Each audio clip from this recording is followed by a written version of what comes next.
नमस्कार, bold sky में आप सभी का स्वागत है और मैं हूं आपकी दोस्त खुशबू।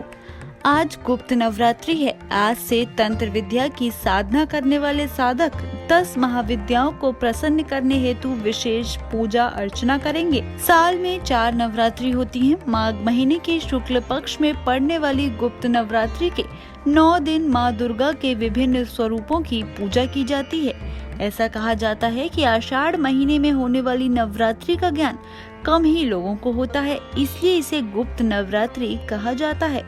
इस नवरात्रि में विशेष कामनाओं की सिद्धि की जाती है। तो आइए जानते हैं गुप्त नवरात्रि की पौराणिक कथा।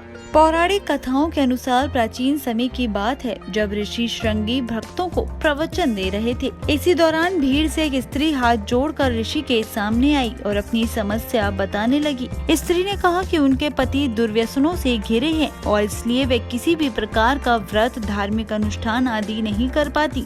स्त्री ने साथ ही कहा कि वह माँ दुर्गा के शरण में जाना चाहती हैं, लेकिन पति के पापाचार के कारण ये संभव नहीं हो पा रहा। ये सुन ऋषि ने बताया कि शारदीय और चैत्र नवरात्र में तो हर कोई माँ दुर्गा की पूजा करता है और इससे सब परिचित भी हैं, लेकिन इसके अलावा भी 2 और नवरात्र हैं। ऋषि ने बताया कि 2 गुप्त नवरात्र में 9 देवियों की बजाय 10 महाविद्याओं की उपासना की जाती है। ऋषि ने स्त्री से कहा कि इसे करने से सभी प्रकार के दुख दूर होंगे और जीवन खुशियों से भर जाएगा।